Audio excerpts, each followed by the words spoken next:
guys, welcome back to the Laker family. I'm going to be diving into last night's game between the Lakers and the Portland Trail Blazers, and also the ceremonial events for Kobe Bryant and the other 8 victims that were involved in the fatal helicopter crash this past Sunday. Uh, it was a great um, event.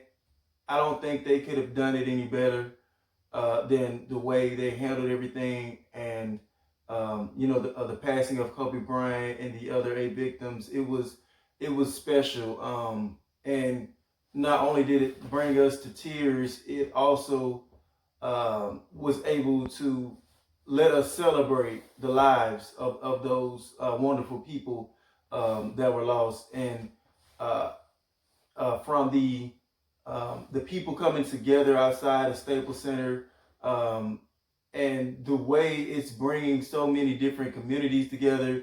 I've ever since the incident happened, I've been uh, getting all type of different invites from all different ethnicities and backgrounds. It's been so beautiful how all these different races as well are coming together. That one moment is bringing us all together like nothing has ever done before, and that goes to show you how much of an impact Kobe Bryant had while he was here, and the type of impact he's still leaving after he's gone. It's amazing. I've had Mexicans background. They've started commenting on my family, wishing me happy things, and just speaking highly into our lives, and not just Mexican, it's Chinese background, Asian, white, you name it. It's been that type of love, a love fest for one another ever since this incident. Um, so with that, and then also the amount of love and respect that people brought to show support to Kobe and the other victims, and to show support to Vanessa, her kids, and also the families, the surviving the people that survived, the people that crashed, showing them love as well. So it was amazing. Nobody was left out. Nobody was less important than the next person. The people, the other family members and friends of the other victims that were crashed, you felt like that they were just as important as Kobe and Gianna, and I felt like they did that beautifully. Uh, the usher singing, uh, the halftime performance, which I love that song. That is one of the most beautiful songs in human history, with Wiz Khalifa. See You Again. So you can even tell he was trying to hold back tears. I just love the way the Lakers handled it, and then last but not least, the way LeBron James handled the speech, the pregame speech. They were giving him cue cards or something like that, and he just threw them to the side, and he just spoke truly from the heart. Stuff like that, and you could tell the emotional connection he had with Kobe as well. But just things like that, man. That wins. He already won over a lot of people in Los Angeles, but things like that starts to cement your place in Laker glory. Events like this and moments like that, people remember stuff like that, especially Laker fans. So thank you, LeBron, for that. Kudos to you. So now let's dive into the game. I want to say first, I wasn't one of the ones that would be completely distraught from a loss, because our team has been impacted. Everybody has been impacted all over the league, but our team has been the closest connected to this situation with all the media and everything that has to go through our team, the constant coverage, the constant interviewing our players and coaches, to the owners. Our team has been impacted the most, connected to the situation. So for them even to get up and come out and fight as well as they did, I'm happy with that. Now, no, we did not have any. We were not able to keep the Mamba mentality going for Kobe Bryant last night, and that was the only disappointing thing for me. I think Anthony Davis was probably the closest to having that killer mentality. I'm finna do this for you, Kobe. I'm finna get this game for us. I feel like he was the most person on our squad that had that mentality. LeBron had to kind of shake off some of that pregame speech, his feelings and stuff like that. So I can't go hard on him. I just can't. He was trying his best. He gave it his best, trying to with everything that he had to fight through. He had 22 points, 10 assists, 8 rebounds. He didn't shoot well from 3 of 8. Shot 9 for 22 from the field. Both teams started off trying to shake off some of that pregame ceremonial things. But Portland, I think they had played a couple more games in between the time that this event happened. So they were more play game ready than we were, because we hadn't played since that incident. So we had to not only knock off rust, we had to knock off being the team that was mostly connected with the situation.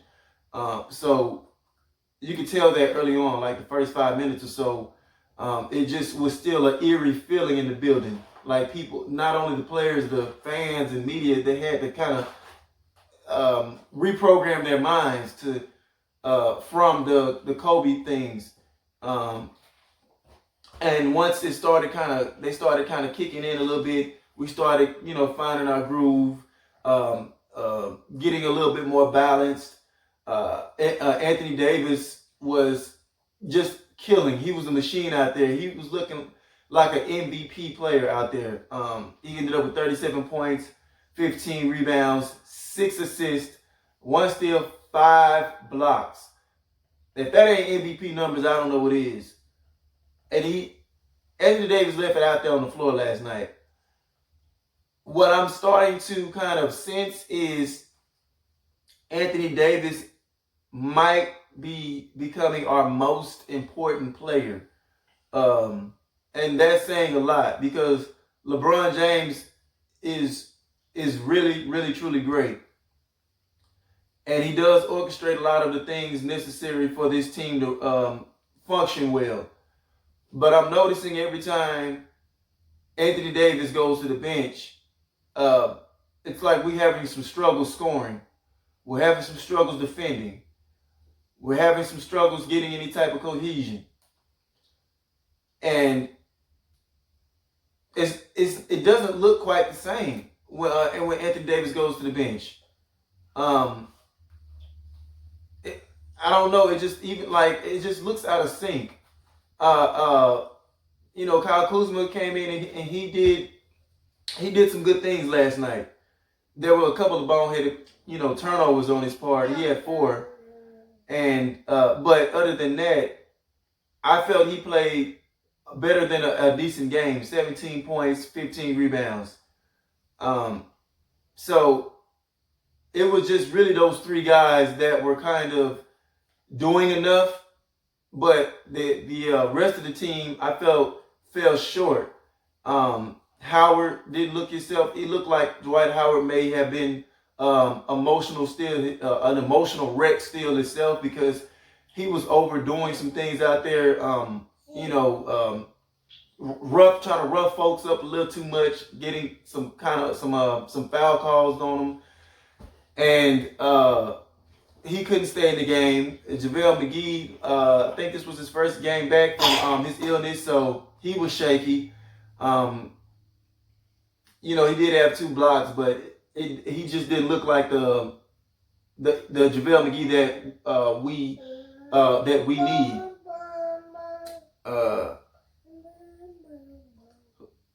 Jared Dudley, 60 minutes, 0 points. Rondo, 3 points. Daniels, 3 points. Non-factors, man. Caruso, 0 points, non-factor. Caldwell Pope chipped in with 8, but he shot 3 for 7. Not his best game, during this good stretch that he's been having. Danny Green, disappointment, 5 points, 1 of 8 from the field, 1 for 6 from the 3-point range. So very disappointing from everybody else not named Kyle Kuzma, LeBron James, and Anthony Davis. LeBron James had that vicious step back on Trevor Ariza late in the game, and I just wanted him to make that shot so bad because it was embarrassing how bad he had Trevor Ariza flying back, and I just thought that was going to be one of those clutch shots, and I wanted it not only for him, I wanted it for Kobe, and I just wanted it for us to kind of get this signature win.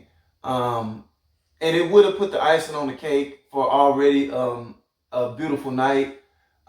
It's unfortunate we couldn't get the win on Kobe's night, but at the same time, I do understand. I do understand that we had to overcome so much emotions in this game. So let's not get too down on our team and bash them for this one.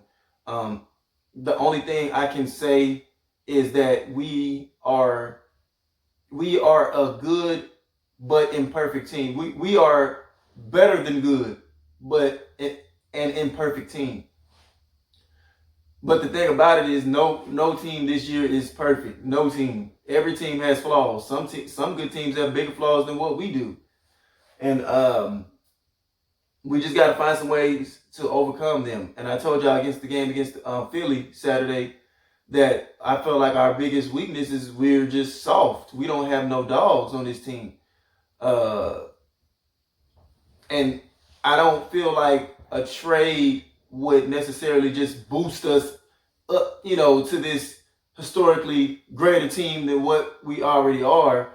The only thing we can do is pretty much add to what we already have.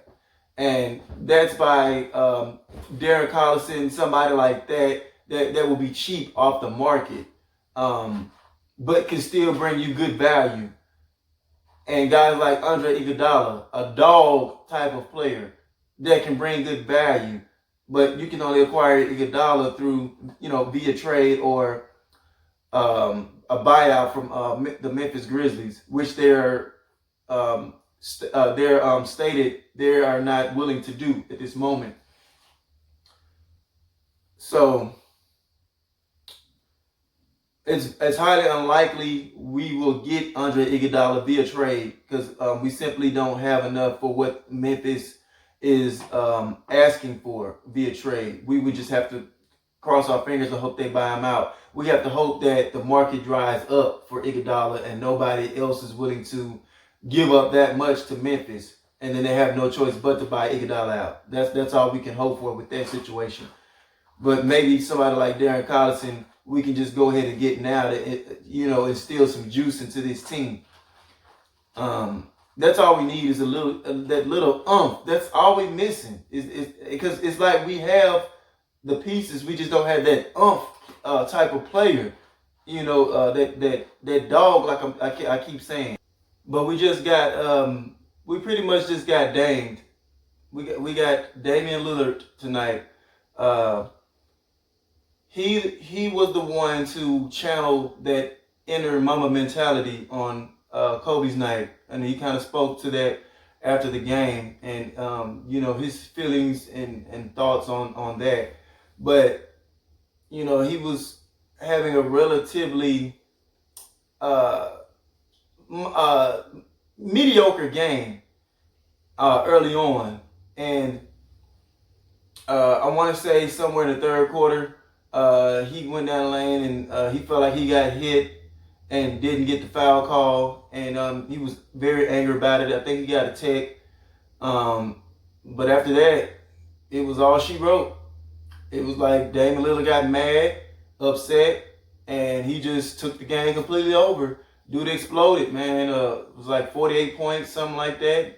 Just he's a hell of a player, but I was kind of expecting an explosion from him because he had been he's on a tear right now. He's on a hot tear right now.